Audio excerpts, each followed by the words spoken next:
ಗೊತ್ತಿರ್ಬೋದು 4ನೇ ವರ್ಷಕ್ಕೆ ಆಲ್ರೆಡಿ ಇದು ಫಲ ಕಿತ್ತಿದೆ. ಆಲ್ರೆಡಿ 1000 ಗಿಡ ಇದಾವೆ ಅಂದರೆ 1000ರಲ್ಲಿ ಅರ್ಧಕ್ಕರ್ಧ ಆಲ್ರೆಡಿ ಫಲ ಕಚ್ಚಿದಾವೆ. ಇಲ್ಲಿ ಒಂದು ಚೋಟು ಇಲ್ಲ, ಇದು ಎಷ್ಟು ಒಂದು ಗೇಣಿಲ್ಲ, ಅದಕ್ಕಿಂತ ಒಳಗಡೆನೇ ಇದಾವೆ ಕಿರುಗಣ್ಣುಗಳು. ವರ್ಷಕ್ಕೆ ಎಷ್ಟು ಅಗಲ ಬಂದಿದೆ ನೋಡ್ರಿ. ಇದು 4 ಫೂಟಿಗೆ ಅಲ್ಲೇ ನಿಮಗೆ ಹೊಂಬಾಳೆ ನಿಂತಿದೆ. ಅಡಿಕೆ ಗಿಡಗಳ ಸೆಂಟ್ರಲ್ಲಿ ಜಾಯಿಕಾಯಿ ಹಾಕಿದ್ದಾರೆ. 2 ತಿಂಗಳಲ್ಲಿ ನೆಟ್ಟಿರುವಂಥ ಕಾಫಿ. ಬಾಡ್ರಿಗೆ ಪ್ರತಿಯೊಂದು ಹಣ್ಣಿನ ತಳಿ ಒಟ್ಟು 80 ಹಣ್ಣಿನ ತಳಿಗಳನ್ನು ಒಂದೊಂದೇ ಸಸಿ ನಾಟಿ ಮಾಡಿ ಬಾಡ್ರಿಗೆ.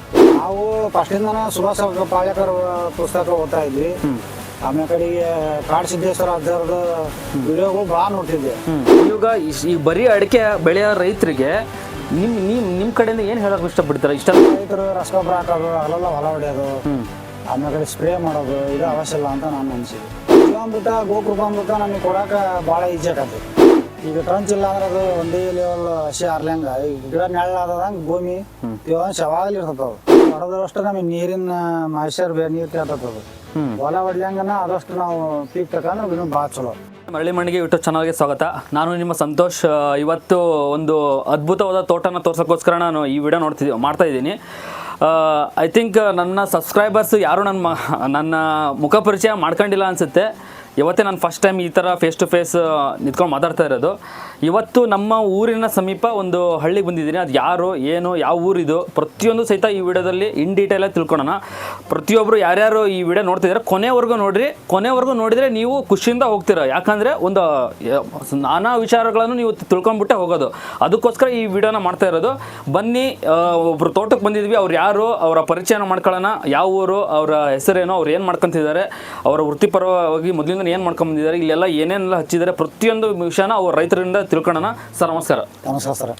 ಸರ್, ಈಗ ನಿಮ್ಮ ತೋಟಕ್ಕೆ ಬಂದ್ವಿ. ನಾವು ನೋಡಿ ತುಂಬ ಬಂದ ತಕ್ಷಣ ನಮಗೆ ಗೊತ್ತಾಯಿತು ಇದು ಯಾವುದೇ ರೀತಿಯ ರಾಸಾಯನಿಕ ಮುಕ್ತವಾಗಿ ಮಾಡಿರುವಂಥ ಒಂದು ಕೃಷಿ ತೋಟ ಅಂತ ನಮ್ಗೆ ಅನುಭವ ಆಯಿತು. ಈ ತೋಟವನ್ನು ಪರಿಚಯ ಮಾಡೋಕ್ಕಿಂತ ಮುಂಚೆ ನಿಮ್ಮ ಪರಿಚಯ ನಮ್ಗೆ ಆಗಬೇಕು. ನಿಮ್ಮ ಹೆಸರು ಮತ್ತು ನಿಮ್ಮ ಯಾವ ಊರಿದು, ಆಮೇಲೆ ನಿಮ್ಮ ವೃತ್ತಿಪರ ನೀವು ಮೊದಲಿಂದ ಏನು ಮಾಡ್ಕೊಂಬಂದಿದ್ದೀರಿ, ಆಮೇಲೆ ಎಷ್ಟು ಎಕರೆ ಜಮೀನಿದೆ ನಿಮ್ಮದು, ಏನೆಲ್ಲ ಮಾಡ್ಕೊಂಬಂದಿದ್ದೀರಾ, ಪ್ರತಿಯೊಂದು ನಮ್ಮ ಸಬ್ಸ್ಕ್ರೈಬರ್ಸ್ಗೆ ವ್ಯೂವರ್ಸ್ಗೆ ತಿಳಿಸ್ಬೇಕು. ನಮ್ಮ ಹೆಸರು ಪ್ರಕಾಶ್ ಕರಣವ್ರು ಅಂತಾರೆ. ನಮ್ಮದು ಕನಿಸಿದ್ಲೇರಿ ಗ್ರಾಮ. ಓಕೆ. ನಮ್ಮದು ಟೋಟಲ್ ನಮ್ಮದು ಒಟ್ಟು ಕುಟುಂಬ 30 ಎಕರೆ ಜಮೀನು ಐತಿ. ನಾನು ಸ್ವಲ್ಪ ಹಂತ ಮಾಡಾಕ್ತೀನಿ. ಇದನ್ನು 100% ಏನು ಯೂಸ್ ಮಾಡ್ಲಂಗ ಇದೊಂದು 4 ಎಕರೆ ತೋಟನ ಮಾಡೀನಿ. ಇದು 4 ಎಕರೆ ತೋಟ ಅಂತ ಹೇಳಿದ್ರಿ. ಈ 4 ಎಕರೆ ತೋಟದಲ್ಲಿ ಯಾವ್ಯಾವ ಬೆಳೆಗಳನ್ನ ನೀವು ಹಾಕೊಂಡ್ಬಂದಿದ್ದೀರಾ? ನಾವು ಇದರಲ್ಲಿ ಅಡಿಕೆ ಹಾಕೇವ್ರಿ, ಬಾಡ್ರಿಗೆಲ್ಲ ತೆಂಗು ಹಾಕೇವಿ, ಆಮೇಲೆ ಕಡೆಗೆ ಗೊಬ್ಬರ ಗಿಡ ಹಾಕೇವಿ, ಆಮೇಲೆ ಬಾಳೆ ಹಾಕೇವಿ, ಅಡಿ ಜಾಯಿಕಾಯಿ ಗಿಡ ಐತಿ, ಕಾಫಿ ಐತಿ. ಅಡಿ ಬಾಡ್ರಿಗೆ ಪ್ರತಿಯೊಂದು ಹಣ್ಣಿನ ತಳಿ ಒಟ್ಟು 80 ಹಣ್ಣಿನ ತಳಿಗಳನ್ನ ಒಂದೊಂದೇ ಸಸಿ ನಾಟಿ ಮಾಡೇವಿ. ಬಾಡ್ರಿಗೆ ಎಲ್ಲಿ ಬಿಸಿಲು ಬರ್ತೈತಿ, ನೆಳ್ಳಿ ಬರೋವು ಯಾವು, ಬಿಸಿಲಿ ಬರೋವು ಯಾವು, ಆ ಥರ ಎಲ್ಲ ಹಣ್ಣಿನ ಗಿಡಗಳನ್ನು ಬಾಡ್ರಿ ಮಾಡ್ಕೊಂಡವು. ಹಣ್ಣಿನ ಗಿಡಗಳನ್ನೆಲ್ಲ ಬಾರ್ಡರ್ ಮಾಡ್ಕೊಂಡಿದ್ದೀರಾ? ಒಳಗಡೆ ಮಾತ್ರ ಮೇನ್ ಮುಖ್ಯ ಬೆಳೆಯಾಗಿ ಅಡಿಕೆ ಮಾಡ್ಕೊಂಡಿದ್ದೀರಾ? ಅಡಿಕೆ ಜೊತೆಗೆ ಗೊಬ್ಬರ ಗಿಡ, ಬಾಳಿ, ಆಮೇಲೆ ಕಡೆ ಜಾಯಿಕಾಯಿ ಹಚ್ಚೇವಿ, ಆಮೇಲೆ ಕಡೆ ಈಗ ಸದ್ಯ ಕಾಫಿ ನಾಟಿ ಮಾಡೇವಿ. ಆಮೇಲೆ ಕಡೆ ಅಲ್ಲೇ ಪಪ್ಪಾಯಿ ಗೊಬ್ಬರದ ಜೊತೆಗೆ ಬಿದ್ದವು. ಗೊಬ್ಬರದಾಗ ಕುರಿ ಗೊಬ್ಬರ ಏರ್ಸ್ತಾವಲ್ಲ, ಅದ್ರಲ್ಲಿ ಬಂದಂತವು ಪಪ್ಪಾಯಿ ಗಿಡ ತನ್ನ ನ್ಯಾಚುರಲ್ ಆಗಿ ಬೆಳೆದು ನಮ್ಗೆ ಹೇಳ್ಕೊಳತ್ತವು. ಪಪ್ಪಾಯಿ ಅಂತ್ರಿ 4 ವರ್ಷ ತುಂಬ 5 ಬರತಿ. ಈಗ ನಾವು ಕಟಾವು ಮಾಡ್ಬೇಕು. ಈಗ ಕಟಾವು ಬಾಂಟ್. ನಿಮ್ಗೆ ಯಾಕೆ ಈ ನೈಸರ್ಗಿಕ ಕೃಷಿ ಮೇಲೆ ಒಲವು ಬಂತು, ಅದ್ರ ಬಗ್ಗೆ ಸ್ವಲ್ಪ ಏನು ಹೇಳ್ತೀರಾ ನೀವು? ನಾವು ಫಸ್ಟಿಂದ ಸುಭಾಷ್ ಪಾಳೇಕರ್ ಪುಸ್ತಕ ಓದ್ತಾ ಇದ್ವಿ. ಆಮೇಲೆ ಕಡೆಗೆ ಕಾಡು ಸಿದ್ದೇಶ್ವರ ಅಜ್ಜರದ ವಿಡಿಯೋಗಳು ಭಾಳ ನೋಡ್ತಿದ್ದೆ. ಸುಮ್ಮನೆ ನಾವು ಯಾಕೆ ಮಾಡಬಾರ್ದು, ಸುಮ್ಮನೆ ಈಗ ಹೊರಗಿನ ತಂದು ಎಲ್ಲ ಮಾಡೋಕ್ಕಿಂತ ಟ್ರಯಲ್ ಆಗಿ ಒಂದು ಪ್ಲಾಟ್ ಚೆಕ್ ಮಾಡೋಣ ಅಂತ ಹೇಳಿ ಇದನ್ನ ಅಪ್ಡೇಟ್ ಮಾಡ್ಕೊಂತ ಬಂದಾನೆ. ನನಗೇನು ತೊಂದರೆ ಕೊಟ್ಟಿಲ್ಲ, ಭಾಳ ಚೆನ್ನಾಗೈತಿ, ವಿದೌಟ್ ಖರ್ಚಿಲ್ಲ ಮಾಡ್ತದ. ನಿಮ್ಗೆ ಇವಾಗ ನೈಸರ್ಗಿಕ ಕೃಷಿ ಬಂದ್ರಲ್ಲ, ಯಾರನ್ನು ನೋಡಿ ನೀವು ಯಾರ ತೋಟಕ್ಕೆ ಹೋಗ್ಬಿಟ್ಟು ಇನ್ಸ್ಪೈರ್ ಆದ್ರಂಗೆ ಅನಿಸ್ತು? ಇವಾಗ ಬರೀ ಪುಸ್ತಕ ನೋಡ್ಬಿಟ್ಟು ನಿಮಗೆ ಮಾಡ್ಬೇಕು ಅನ್ನಿಸ್ತಾ, ಇನ್ನು ಯಾರಾದ್ರೂ ತೋಟಕ್ಕೆ ಹೋಗ್ಬಿಟ್ಟು ಬಂದಿದ್ದೀರಾ? ಇಲ್ಲ, ನಾನು ಸುಮಾರು ಸರಿ ನನ್ನ ಬಿಸ್ನೆಸ್ ಇತ್ತು. ಫಸ್ಟ್ ನಾವು ಪಾಲಿಹೌಸ್ ನೆಟ್ ಹೌಸ್ ಮಾಡ್ಕೊಡ್ತಿದ್ವಿ. ಅವಾಗೆಲ್ಲ ಫೀಲ್ಡ್ ಹೋಗ್ತಾ ಇರ್ತಿದ್ವಿ. ಹೋದಾಗೆಲ್ಲ ರೈತರು ಹೊಲಕ್ಕೆ ಹೋಗ್ಲೇಬೇಕತ್ತಲ್ಲ, ಅಲ್ಲಿ ಎಲ್ಲ ರೈತರು ಏನೇ ಮಾಡ್ತಾರೆ ಎಲ್ಲ ತಿಳ್ಕೊಂತಿದ್ವಿ. ಆ ಥರ ನಮ್ದು ಲಿಂಕ್ ಇತ್ತು. ಅದು ಬಿಸ್ನೆಸ್ ಬಿಟ್ಟಾಗ ನಾವು 100% ಅಗ್ರಿಕಲ್ಚರ್ಗೆ ಬಂದಿವೆ. ನಾವು ಬನ್ನೂರು ಕೃಷ್ಣಾಪುರ ತೋಟಕ್ಕೆ ಹೋಗಿದ್ದೆ. ಅದು ಸಾವಯವ ಕೃಷಿ ಮಾಡೋ ರೈತರ ತೋಟಕ್ಕೆ ಭಾಳ ತೋಟಕ್ಕೆ ವಿಸಿಟ್ ಕೊಡೋಣ. ವಿಸಿಟ್ ಕೊಟ್ಟಾಗ ನಾವು ಯಾಕೆ ಮಾಡಬಾರ್ದು, ನಮಗೆ ಇದು ಮೊದಲಿಗೆ ಇದು ಗೊತ್ತಿದ್ದಲ್ಲ, ಟ್ರಂಚ್ ಬಗ್ಗೆ ಅನುಭವ ಗೊತ್ತಿದ್ದಲ್ಲ. ಚಂದ್ರಣ್ಣ ಜಂಬೂರ್ ಅಂತ ಹೇಳಿ ಅವ್ರು ಭಾಳ ಮಾರ್ಗದರ್ಶನ ಚೆನ್ನಾಗಿ ಕೊಟ್ರು. ಟ್ರಂಚ್ ಎಲ್ಲ ಯಾವ ಊರ್ರಿ ಅವ್ರದ್ದು? ಅವ್ರದ್ದು ಹಿರೇಜಂಬೂರ್ ಅಂತ ಹೇಳಿ. ಅವರು ನಮ್ಮ ಅಣ್ಣನ ಥರ ನಿಂತಿದ್ದು ನಮ್ಗೆ ಸಪೋರ್ಟ್ ಮಾಡಿದ್ರು. ಅವ್ರ ಮಾರ್ಗದರ್ಶನ ಹೆಚ್ಚಿನ ಇದು ಮಾಡಿದ್ರು ನಾವು. ಓಕೆ, ಈಗ ಈಗ ಬರೀ ಅಡಿಕೆ ಬೆಳೆಯೋ ರೈತರಿಗೆ ನಿಮ್ಮ ಕಡೆಯಿಂದ ಏನು ಹೇಳೋಕೆ ಇಷ್ಟಪಡ್ತೀರಾ? ಇಷ್ಟೆಲ್ಲ ಮಾಡಿದ್ದೀರಾ? ಇಷ್ಟೆಲ್ಲ ಮಾಡಿದ್ರೆ ಈಗ ಸುಮ್ಮನೆ ರೈತರು ರಸಗೊಬ್ಬರ ಹಾಕೋದು, ಅಲ್ಲೆಲ್ಲ ಹೊಲ ಹೊಡೆಯೋದು, ಆಮೇಲೆ ಸ್ಪ್ರೇ ಮಾಡೋದು ಇದು ಅವಶ್ಯ ಇಲ್ಲ ಅಂತ ನಾನು ಅನಿಸಿದೆ. ಈಗ ಒಂದು ಅಡಿಕೆ ತೋಟಕ್ಕೆ ಇವೆಲ್ಲ ಏನು ಅವಶ್ಯಕತೆ ಇಲ್ಲ. ಫಸ್ಟ್ ಏನು ಮಾಯ್ಶ್ಚರ್ ಮೇಂಟೈನ್ ಮಾಡೋದು ನಾವು ಭೂಮಿ ಫಸ್ಟ್. ತೇವಾಂಶ ಎಷ್ಟು ಚೆನ್ನಾಗಿರುತ್ತೋ ಅಷ್ಟು ತೋಟ ಚೆನ್ನಾಗಿರುತ್ತೆ. ತೋಟ ಚೆನ್ನಾಗಿರುತ್ತೆ. ಸುಮ್ಮನೆ ಯಾವಾಗ ನೀರು ಬಿಟ್ಟೆ ಯಾವಾಗ ಹೋದೆ ಅಡಿಗೆ ಜಮಾಸ್ ನೀರು ಕೊಟ್ಟೆ ಇದು ಅಡಿಕೆ ತೋಟಕ್ಕೆ ತೊಂದರೆ ಆಗತ್ತೆ. ಓಕೆ, ನಿಮ್ಮ ತೋಟದಲ್ಲಿ ನೀವು ನೀರಾವರಿ ವ್ಯವಸ್ಥೆ ಎಲ್ಲ ಯಾವ ಥರ ಮಾಡ್ಕೊಂಡಿದ್ದೀರಾ? ನಾವು ಸ್ಟಾರ್ಟಿಂಗ್ ಇದು ಮೈಕ್ರೋ ಸ್ಪ್ರಿಂಕ್ಲರ್ ದೊಡ್ಡ ವ್ಯವಸ್ಥೆ ನಾವು 2 ವರ್ಷ ಡ್ರಿಪ್ ಮಾಡಲಿಲ್ಲ. ನಾವು ಡ್ರಿಪ್ ಮಾಡಿದ್ರೆ ಬುಡದಾಟ ನೀರು ಸಿಗತಿ, ಭೂಮಿ ನಮಗೆ ಸಾವಯವ ತ್ಯಾಜ್ಯ ಉತ್ಪತ್ತಿ ಆಗಲ್ಲ. ಹಂಗಾಗಿ ನಾವು ಸ್ಪ್ರಿಂಕ್ಲರ್ ಮಾಡಿದ್ವಿ. ನೆಕ್ಸ್ಟ್ ಒಂದು 2 ವರ್ಷ ಬಿಟ್ಟು ಮೈಕ್ರೋ ಸ್ಪ್ರಿಂಕ್ಲರ್ ಎಲ್ಲ ಕಡೆಗೆ ಮಾಡಿದ್ವಿ. ಈಗ ಮೈಕ್ರೋ ಸ್ಪ್ರಿಂಕ್ಲರ್ ಮಾಡ್ಕೊಂಡಿದ್ರೆ ಒಂದು ಸಾಲು ಬಿಟ್ಟು ಒಂದು ಸಾಲು, ಒಂದು ಗಿಡ ಬಿಟ್ಟು ಒಂದು ಗಿಡ ಎಲ್ಲ ಕಡೆಗೆ ನೀರು ಸ್ಪಡ್ಡಾಕತಿ ಮಾಡಿ. ನಾವು ಜೀವಾಮೃತ ಗೋಕೃಪಾಮೃತ ನಮಗೆ ಕೊಡಾಕ ಭಾಳ ಈಜಿ ಆಕತಿ. ನಾವು ಒಂದು ಅಲ್ಲಿ ಶೆಡ್ ಐತಿ ತೋರಿಸ್ತಾನೆ, ಅಲ್ಲೇ ಎಲ್ಲ ರೆಡಿ ಮಾಡ್ತೇವೆ. ಎಲ್ಲ ವಾಲ್ ತಿರುಗಿದ್ರೆ ಎಲ್ಲ ಆಟೋಮೆಟಿಕ್ಲಿ ಈಗ ನೀವು ಜೀವಾಮೃತ ಮಾಡಲಿ ಗೋಕೃಪಾಮೃತ ಮಾಡಲಿ ಅಲ್ಲಿ ವಾಲ್ ತಿರುಗಿದ್ರೆ ವೆಂಚೂರಿ ಮುಖಾಂತರ ವೆಂಚೂರಿ ಅಲ್ರಿ ಒಂದು HP ಮೋಟರ್ ಇಟ್ಬಿಡ ನಾವು. ವೆಂಚೂರಿ ಅದೇನಾಕತಿ ಪೈಪ್ ಲೈನ್ ಫ್ರೆಶರ್ ಆಕತಿ. ನಾವು ತಿರುಗ್ತದ ಫಸ್ಟಿಗೆ ಅರ್ಧ ಮಾಡಿದ್ವಿ, ಅದು ವರ್ಕೌಟ್ ಆಗಲಿಲ್ಲ ನಮಗೆ. ಹಿಂಗಾಗಿ ನಾವು ಒಂದು HP ಮೋಟರ್ ಹಾಕಿ ಇದು ಮಾಡಿದ್ವಿ. ಈಗ ಒಟ್ಟು ಒಂದು ಮೋಟ್ರ್ ಯೂಸ್ ಮಾಡ್ಕೊಂಡು ಒಂದು HP ಮೋಟರ್ ಮುಖಾಂತರ ಬಂದ್ಬಿಡ್ತೈತಿ. Okay okay. ಈ ಮೊದಲು ನೀವು ಅಡಿಕೆ ಹಚ್ಕೊಂಡಿದ್ರಲ್ಲ, ಅಡಿಕೆ ಹಚ್ಚಿ ಎಷ್ಟು ವರ್ಷಕ್ಕೆ ಈ ಬಾಳೆ, ಈ ಗೊಬ್ಬರ ಗಿಡ, ಈ ಟ್ರಂಚ್ ಸಿಸ್ಟಮ್ ಎಲ್ಲ ಮಾಡ್ಕೊಂತೀರಿ ಅಂತ? ನಾವು ಬಾಳೆ ಅಡಿಕೆ ಹಚ್ಚಿ 2 ವರ್ಷಕ್ಕೆ ಮಾಡಿದ್ವಿ. ಅಡಿಕೆ ಹಚ್ಚಿ 2 ವರ್ಷ ಆದ್ಮೇಲೆ ಈ ಬಾಳೆ ಗೊಬ್ಬರ ಗಿಡ ಆಮೇಲೆ ಕಡೆಗೆ ಜಾಯಿಕಾಯಿ ಗಿಡಗಳು ಈ ತರ ಮಾಡ್ಕೊಂತ ಇನ್ನು ಆಮೇಲೆ ಅರ್ಶನ ಮಾಡೇವಿ. ಅರ್ಶನ ಎಲ್ಲ ಮಾಡಿ ಟ್ರಂಚ್ ಮಾಡಿ ಹಂಗ ನಾರ್ಮಲ್ ಆಗಿ ಊರೇವಿ. ನೋಡ ಬನ್ನೂರು ಕೃಷ್ಣಾಪುರದ ನೋಡ್ಕೊಂಬ ಇದ್ದೆ. ಅವರು ಟ್ರಂಚ್ ಮಾಡಿ ಹಂಗ ಹಚ್ಚಿ ಏನು ವಿದೌಟ್ ಕೆಲಸ ಏನೋ ಮಾಡ್ಲಿ ಬೆಳತ್ತು. ಹಂಗಾಗಿ ಸುಮ್ಮನೆ ನಾವು ಹಚ್ಚೋಣ ಹಚ್ಚೇವಿ. ಒಂದು ಅರ್ಧ ಹಚ್ಚೇವಿ, ನೆಕ್ಸ್ಟ್ ಅರ್ಧ ಈ ಕಡೆ. ಈಗ ಟ್ರಂಚ್ ಸೈಜ್ ತೆಗ್ಸಿ ಕೂಡ 2 ವರ್ಷ ಆಯ್ತಾ? ಇದು 2 ವರ್ಷ ಆಯ್ತು. 2 ವರ್ಷ ಆಯ್ತು. ಟ್ರಂಚ್ ಇಂದ ಭಾಳ ಉಪಯೋಗ ಐತಿ, ಅದು ರೈತರಿಗೆ ಗೊತ್ತಾಗಲ್ಲ. ಏನಂತೀರಿ ನೀವು? ಟ್ರಂಚ್ ನಮಗೆ ನೀರು ಜಾಸ್ತಿ ಆತ ತಾನೇ ಆಟೋಮೆಟಿಕ್ ಬಸ್ತು ನೀರು ಹೊರ ಬರ್ತೈತಿ. ಈಗ ಟ್ರಂಚ್ ಇಲ್ಲ ಅಂದ್ರೆ ಅದು ಒಂದೇ ಲೆವೆಲ್ ಹಸಿ ಆರ್ಲಂಗ ಈಗ ಗಿಡ ನೆಳ್ಳಾದಂಗೆ ಭೂಮಿ ತೇವಾಂಶ ಯಾವಾಗಲೂ ಇರ್ತದ. ಆ ಉದ್ದೇಶಕ್ಕೆ ಟ್ರಂಚ್ ಬೇಕೇ ಬೇಕು. ಟ್ರಂಚ್ ಇದ್ರೆ ನಡೆಯೋದಲ್ಲ. ಈಗ ಹೊಲನ ಹೊಡಿಬಾರ್ದು ಅಂತ ಹೇಳ್ತಿರಲ್ಲ. ಈಗ ಹೊಲ ಹೊಡೆದಂಗಿದ್ರೆ ಕೆಲವೊಬ್ರು ಏನಂತಾರಲ್ಲ, ಕ್ಲೀನ್ ಇರಲ್ಲ ಅಂತಾರೆ. ಅಂತವ್ರಿಗೆ ಏನು ಹೇಳಕ್ ಇಷ್ಟಪಡ್ತೀರಾ? ಹೊಲ ಹೊಡೆದಷ್ಟು ನಮಗೆ ನೀರಿನ ಮಾಯ್ಶ್ಚರ್ ನೀರು ಕೇಳ್ತದ. ಹೊಲ ಹೊಡ್ಲಂಗನ ಆದಷ್ಟು ನಾವು ಪೀಕ್ ತಕೊಂಡ್ರೆ ಇದು ಭಾಳ ಚಲೋ. ಈಗ ನಾವೀಗ 15 ಈಗ ಹೊಲ ಹೊಡೆದವ. ಈಗ ಅಡಿಕೆ ಕ್ಲೀನ್ ಮಾಡ್ಕೊಬೇಕಂದ್ರೆ ಒಂದ್ಸಲ 2 ಸಲ ಹೊಡ್ಕೊಂತವೆ ಅಂತ ಹೊಡೆದೇ ನಾವು. ಹಂಗ ಬಿಟ್ಬಿಡ್ತಾವೆ, ನ್ಯಾಚುರಲ್ ಆಗಿರ್ತದೆ. ಅದೇ ನಮಗೆ ಹೊಲ ಹೊಡೆದ್ ಬಿಟ್ರೆ ನೀರು ಕೇಳಲ್ಲ, ಬಿಸಿಲು ಡೈರೆಕ್ಟ್ ಸನ್ಲೈಟ್ ಭೂಮಿ ಬೀಳಲ್ಲ. ಆ ಉದ್ದೇಶಕ್ಕೆ ನಮಗೆ ಭಾರಿ ಚಲೋ. ಹೊಲ ಹೊಡ್ಲಂಗೆ ಇರೋದ ಬೆಸ್ಟ್. ನಿಮ್ಮ ಪ್ರಕಾರ ಯಾವುದೇ ರೀತಿಯ ರಾಸಾಯನಿಕ ಯೂಸ್ ಮಾಡಬಾರ್ದು, ಹೊಲ ಹೊಡಿಬಾರ್ದು, ಅಂತರ ಬೆಳೆಗಳನ್ನ ಜಾಸ್ತಿ ಮಾಡ್ಕೋಬೇಕು. ಮತ್ತೆ ಈಗ ಅಂತರ ಬೆಳೆಯಾಗಿ ನಾನು ನೋಡ್ತಿದ್ದೀನಿ, ಈ ವಿಡಿಯೋದಲ್ಲಿ ನೋಡ್ತಿರ್ಬೋದು, ಅಡಿಕೆ ಮುಖ್ಯ ಬೆಳೆಯಾಗಿ ನಿಂತಿದೆ. ಇಲ್ಲಿ 4 ವರ್ಷ ತುಂಬಿದೆ. ಇದು 4 ವರ್ಷ ತುಂಬಿಟ್ಟು 5ನೇ ವರ್ಷಕ್ಕೆ ಕಾಲಿಟ್ಟಿರುವಂಥ ಅಡಿಕೆ ಗಿಡಗಳು ಎಲ್ಲವೂ ಒಂದೇ ಸಮಾನವಾಗಿ ಇದೆ. ಕೆಲವೊಬ್ರು ಹೇಳ್ತಿದ್ದಾರೆ ಇದು ಆ್ಯಕ್ಚುಲಿ ಸ್ವಲ್ಪ ಎರಿ ಹೊಲ ಅಂತ ಕರೀತಾರೆ ನಮ್ಮ ಸೈಡ್. ಎರಿ ಕೆಂಗು ಮಿಕ್ಸು ಅಂತಾರೆ. ಈ ರೀತಿಯ ಕಪ್ಪು ಮಣ್ಣಲ್ಲಿ ಗಿಡಗಳು ಸ್ವಲ್ಪ ನಿಧಾನಕ್ಕೆ ಬರುತ್ತೆ, ಸ್ವಲ್ಪ ಲೇಟಾಗಿ ಬರುತ್ತೆ, ಸ್ವಲ್ಪ ಜಾಸ್ತಿ ಇದು ಬರೋಲ್ಲ ಅಂತ ಹೇಳ್ತಾರೆ ಅಡಿಕೆ ಬೆಳೆಯೋರಿಗೆ.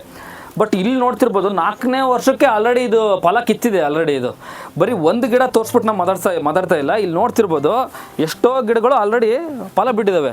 4 ವರ್ಷಕ್ಕೆ ಯಾವ ರೀತಿ ಇದು ಫಲ ಬಿಟ್ಟಿದೆ ಅಂತಂದರೆ ಇದಕ್ಕೆ ಯಾವ ರಾಸಾಯನಿಕ ಗೊಬ್ಬರ, ಯಾವುದೇ ರೀತಿಯ ಉಳುಮೆ ಅದಲ್ಲ ಕಾರಣ, ನಾವು ಮಾಡ್ತಾ ಇರುವಂಥ ಕೃಷಿ ಪದ್ಧತಿಗಳು ಕಾರಣ ಅಂತ ಹೇಳ್ಬಿಟ್ಟು ಈ ವಿಡಿಯೋ ಮುಖಾಂತರ ತೋರಿಸ್ತೀನಿ. ಯಾಕಂದರೆ ನೈಸರ್ಗಿಕ ಕೃಷಿಗೆ ಇರುವಂಥ ತಾಕತ್ ಎಷ್ಟಿದೆ ಅಂತಂದರೆ ಈ ತೋಟದ ಏನು ಇಳುವರಿ ಬಂದಿದೆಯಲ್ಲ ಇದನ್ನು ನೋಡ್ಬಿಟ್ಟು ನೀವು ತಿಳ್ಕೊಬೇಕು. ಯಾಕಂದರೆ ಒಂದೊಂದು ಗಿಡಗಳನ್ನು ನೋಡ್ಬೋದು, ನೀವು ನೋಡ್ತಿರ್ಬೋದು 4 ವರ್ಷಕ್ಕೆ ಯಾವ ರೀತಿ ಫಲ ಬಂದಿದೆ ಅಂತ ಹೇಳ್ಬಿಟ್ಟು. ಇನ್ನು 2 ವರ್ಷ ಏನಾದರೂ ತುಂಬಿತು ಅಂದರೆ 6 ವರ್ಷ ಆದಮೇಲೆ ಈ ತೋಟ ಹಿಡ್ಯಾಕೆ ಏನು ಅಡಿಕೆಗೆ ಹಿಡ್ಯಾಕೆ ಬರ್ತಾರಲ್ಲ ಅವರಂತರೂ ನಾನು ಮುಂದೆ ನೀನು ಮುಂದೆ ಅಂತ ಹೇಳ್ಬಿಟ್ಟು ಬಂದು ಹಿಡ್ಕೊಂಡು ಹೋಗ್ತಾರೆ. ಅಂಥ ರಿಸಲ್ಟ್ ಬಂದಿರೋವಂಥ ಇದು ಅಡಿಕೆ ತೋಟ 4 ವರ್ಷಕ್ಕೆ ಈ ರೀತಿ ಈ ಎಷ್ಟೋ ಗಿಡಗಳು. ಈಗ ಒಂದು 1000 ಗಿಡ ಇದಾವೆ ಅಂದರೆ 1000ರಲ್ಲಿ ಅರ್ಧಕ್ಕರ್ಧ ಆಲ್ರೆಡಿ ಫಲ ಕಚ್ಚಿದಾವೆ. ಇಲ್ಲ ಅದನ್ನು ಎಲ್ಲ ಕಡೆನೂ ಹೋಗಿ ತೋರ್ಸೋಕ್ಕಾಗಲ್ಲ. ಇದೊಂದು ಎಕ್ಸಾಂಪಲ್ ಅಷ್ಟೇ ನಿಮಗೆ. ಇದು ನೋಡ್ತಿರ್ಬೋದು ಯಾವ ರೀತಿ ಬಂದಿದೆ, ಎಷ್ಟು ಹಚ್ಚ ಹಸಿರಾಗಿದೆ. ಆ ಗಿಡ ನೋಡ್ಬೋದು, ಆ ಗಿಡ ಸೈಜ್ ನೋಡ್ಬೋದು. 4 ವರ್ಷಕ್ಕೆ ಎಷ್ಟು ಅಗಲ ಬಂದಿದೆ ನೋಡಿರಿ. ಇದು ಗರ್ತು. ಆಮೇಲೆ ಈಗ ಹೇಳ್ತಾರೆ ಅಡಿಕೆ ಗಿಡ ಅಡಿಕೆ ತೋಟದಲ್ಲಿ ಕಿರ್ಗಣ್ಣು ಇರ್ಬೇಕು ಅಂತ. ಇದೇ ಕಾರಣ ನೋಡ್ತಿರ್ಬೋದು. ನೋಡಿದ್ರಿ ಇದು ಎಷ್ಟು ಒಟ್ಟು ಒಂದು ಚೋಟು ಇಲ್ಲ, ಇದು ಎಷ್ಟು ಒಂದು ಗೇಣು ಇಲ್ಲ, ಅದಕ್ಕಿಂತ ಒಳಗಡೆನೇ ಇದಾವೆ ಕಿರ್ಗಣ್ಣುಗಳು. ಆ ರೀತಿ ಬಂದು ಎಷ್ಟು ಇದು ನನ್ನ ಹೈಟ್ 5.5 ಇದ್ದೀನಿ ನಾನು. 5 ಫೀ ಒಟ್ಟು 4 ಫೂಟಿಗೆ ಅಲ್ಲೇ ನಿಮಗೆ ಹೊಂಬಾಳೆ ನಿಂತಿದೆ. ಆಮೇಲೆ ಇನ್ನೊಂದು ಅಡಿಕೆ ತೋಟದವರು ಫೇಸ್ ಮಾಡೋಂಥ ಮೊಟ್ಟ ಮೊದಲ ಪ್ರಾಬ್ಲಮ್ ಏನು ಅಂತಂದರೆ ಅದು ಹೂ ಕಚ್ಚುತ್ತೆ, ಆದರೆ ಹೊಂಬಾಳೆ ನಿಲ್ಲದೇ ಇಲ್ಲ. ಅದು ಹರಳು ಉದುರಿ ಏನಾಗ್ಬಿಡುತ್ತೆ, ಹರಳು ಉದುರಿ ಕಾಯಿ ಕಚ್ಚೋದೇ ಇಲ್ಲ. ಬಟ್ ಇಲ್ಲಿ ನೋಡ್ತಿರ್ಬೋದು ನೀವು, ಎಲ್ಲೆಲ್ಲಿ ಹೊಂಬಾಳೆ ಕಚ್ಚಿದೋ ಆಲ್ಮೋಸ್ಟ್ ಎಲ್ಲ ನಿಂತಿದೆ. ಯಾವ ರೀತಿ ನಿಂತಿದೆ ಅಂತ ಹೇಳ್ಬಿಟ್ಟು ನೋಡ್ತಿರ್ಬೋದು. ಬರೀ ಒಂದು ಗಿಡ ಅಲ್ಲ, ಆ ಕಡೆ ಹೋಗೋಣ ಬರ್ಬೇಕಾದ್ರೆ ತೋರಿಸ್ತೀನಿ ನೋಡ್ರಿ ಇಲ್ಲೆಲ್ಲ ಹೆಂಗೆ ನಿಂತಿದೆ ಅಂತ ಹೇಳ್ಬಿಟ್ಟು. ಮುಂದಕ್ಕೆ ಬಾ, ಹಂಗೆ ಮುಂದಕ್ಕೆ ಬಾ.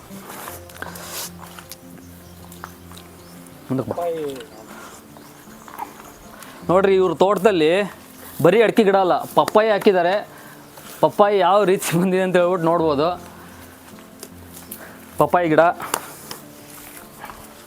ಆಮೇಲೆ ಅವರು ಹೇಳ್ತಾಯಿದ್ರು ಅವರು ತೋಟದಲ್ಲಿ ಏನೇನು ಮಾಡಿದ್ದಾರೆ ಅಂದರೆ, ಅವ್ರು ಹೇಳಿರೋ ಹಾಗೆ ಅಡಿಕೆ ಸುತ್ತಲೂ ತೆಂಗಿನ ಗಿಡಗಳು ಇದ್ದಾವೆ, ಹಾಗೆ ಹಣ್ಣಿನ ಗಿಡಗಳನ್ನು ಸುತ್ತಲೂ ತೋಟದ ಸುತ್ತಲೂ ಹಾಕೊಂಡಿದ್ದಾರೆ. ಆಮೇಲೆ ಈ ಅಡಿಕೆ ಗಿಡಗಳ ಮಿಡ್ಲಲ್ಲಿ ಅಂತರ ಬೆಳೆಯಾಗಿ 4 ಅಡಿಕೆ ಗಿಡಗಳ ಸೆಂಟ್ರಲ್ಲಿ ಜಾಯಿಕಾಯಿ ಹಾಕಿದ್ದಾರೆ. ನೋಡ್ತಿರ್ಬೋದು. ಯಾರ್ಯಾರು ನೀವು ಜಾಯಿಕಾಯಿ ಮಾಡ್ಬೇಕು ಅಂದ್ಕೊಂಡಿದ್ದೀರಲ್ಲ, ಸ್ವಲ್ಪ ನೆರಳು ಕ್ರಿಯೇಟ್ ಆದಮೇಲೆ ಜಾಯಿಕಾಯಿ ಮಾಡಿರಿ. ಯಾಕಂದರೆ ಜಾಯಿಕಾಯಿ ಸ್ವಲ್ಪ ಸೆನ್ಸಿಟಿವ್ ಪ್ಲ್ಯಾಂಟ್, ಇದಕ್ಕೆ ಸ್ವಲ್ಪ ಜಾಸ್ತಿ ಬಿಸಿಲು ಬಿತ್ತು ಅಂದರೆ ಇದು ತಡ್ಕೊಳ್ಳಲ್ಲ. ಸೊ ಅದಕ್ಕೋಸ್ಕರ ಏನಂತೀನಿ, 4 ವರ್ಷ ಮೇಲ್ಪಟ್ಟ ಅಡಿಕೆ ತೋಟದಲ್ಲಿ ಸ್ವಲ್ಪ ನೆರಳಿತ್ತು ಅಂದರೆ, ನಿಮ್ಮ ತೋಟದಲ್ಲಿ ಬಾಳೆ ಇತ್ತು ಅಂದರೆ ಆ ಬಾಳೆ ನೀವು ಪರ್ಮನೆಂಟಾಗಿ ಬಿಡ್ಕೊಂತೀರಿ ಅಂದರೆ ಅದು ಒಟ್ಟು ನೆರಳಿರ್ಬೇಕು. ಇದಕ್ಕೆ ನೆರಳಿತ್ತು ಅಂತಂದರೆ ನೀವು ಜಾಯಿಕಾಯಿ ಆರಾಮ ಮಾಡ್ಬೋದು. ಯಾವ ರೀತಿ ಮಾಡ್ಕೊಂಡಿದ್ದಾರೆ ಅಂದರೆ, 4 ಅಡಿಕೆ ಗಿಡಗಳ ಸೆಂಟ್ರಲ್ಲಿ ಈ ರೀತಿ ಜಾಯಿಕಾಯಿ ಮಾಡ್ಕೊಂಡಿದ್ದಾರೆ. ಆಮೇಲೆ ಇಲ್ಲಿ ತೋರಿಸಿರ್ಬೋದು ಪ್ರತಿ ಅಡಿಕೆ ಸಾಲುಗಳು ಏನಿದಾವಲ್ಲ, ಇದೊಂದು ಅಡಿಕೆ ಸಾಲು, ಇದೊಂದು ಅಡಿಕೆ ಸಾಲು. ಈ ಅಡಿಕೆ ಸಾಲು 2 ಅಡಿಕೆ ಗಿಡಗಳ ಮಿಡ್ಲಲ್ಲಿ ಕಾಫಿ ಬೆಳೆ ಮಾಡಿದ್ದಾರೆ. ಕಾಫಿ ಇದೆ ಸರ್, ಇದು ಯಾವ ವೆರೈಟಿ ಸರ್? ಇದು ಚಂದ್ರಗಿರಿ. ಇದು ಕಾಫಿನಲ್ಲಿ 2 ವೆರೈಟಿ ಬರುತ್ತೆ. ಒಂದು ರೋಬಸ್ಟಾ C/6, ಈಗ ಅತ್ಯುನ್ನತ ತಳಿಗಳು. ಈಗ ಪ್ರಸ್ತುತವಾಗಿ ಯಾವ ಚಾಲ್ತಿದಾವೆ ಅಂದರೆ 2 ತಳಿ. ಒಂದು ರೋಬಸ್ಟಾ C/6, ಎರಡನೇದು ಬಂದ್ಬಿಟ್ಟು ಅರೇಬಿಕಾ ಚಂದ್ರಗಿರಿ ಅಂತ.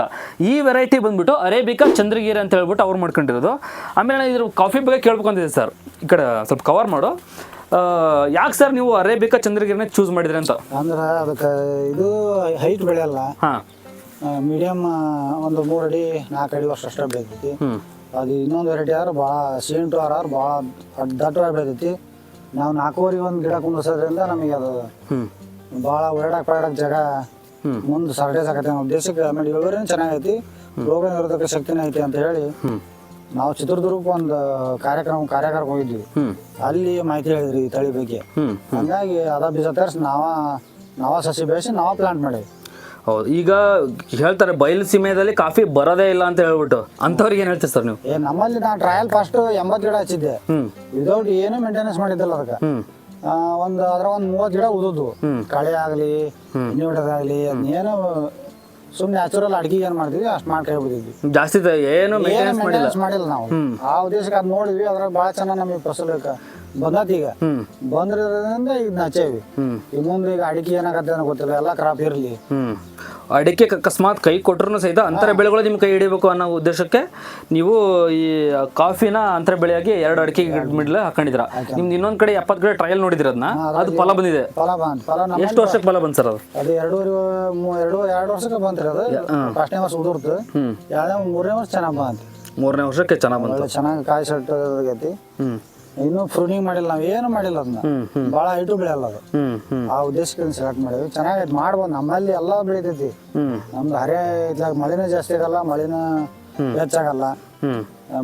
ಇದು ಎಲ್ಲ ಮಿಡ್ಲ್ ವಾತಾವರಣ ಅಲ್ಲ, ಎಲ್ಲ ಬೆಳಿಬೋದು, ಏನು ಸಮಸ್ಯೆ ಇಲ್ಲ. ಅದು ಸ್ವಲ್ಪ ಸ್ಟಾರ್ಟಿಂಗ್ ಸ್ವಲ್ಪ ಮೇಂಟೆನೆನ್ಸ್ ಇರ್ತೈತಿ. ಸ್ವಲ್ಪ ಗಿಡ ಬೆಳೆ ತನಕ ಸ್ವಲ್ಪ ಕಳೆಗಳನ್ನ ಸುತ್ತಲೂ ಕಳೆ ಕ್ರಿಯೇಟ್ ಮಾಡ್ಬೇಕು. ಯಾಕಂತಂದ್ರೆ ನಾವು ಉಳುಮೆ ಬಿಟ್ಟಿರ್ತೀವಿ. ಇಲ್ಲಿ ಉಳುಮೆ ಬಿಟ್ಟಾಗ ಏನ್ ಮಾಡ್ತೀವಿ, ನಮ್ಗೆ ಕಳೆ ಬೆಳೆಯುತ್ತೆ ಯಾವ ಕಾರಣಕ್ಕೂ. ಆ ಕಳೆನ ನಿರ್ವಹಣೆ ಮಾಡಕ್ಕೆ ನಮ್ಗೆ ಬ್ರಷ್ ಕಟ್ರೋ ಅಥವಾ ಈ ಮಲ್ಚರ್ಸ್ ಏನಾದ್ರು ಯೂಸ್ ಮಾಡ್ತೀವಲ್ಲ, ಆ ಟೈಮಲ್ಲಿ ಈ ಗಿಡಗಳ ಸುತ್ತ ನಾವು ಈ ಚಿಕ್ಕ ಇಡುತ್ತವೆ ಇವು ಕಾಫಿ ಗಿಡಗಳು.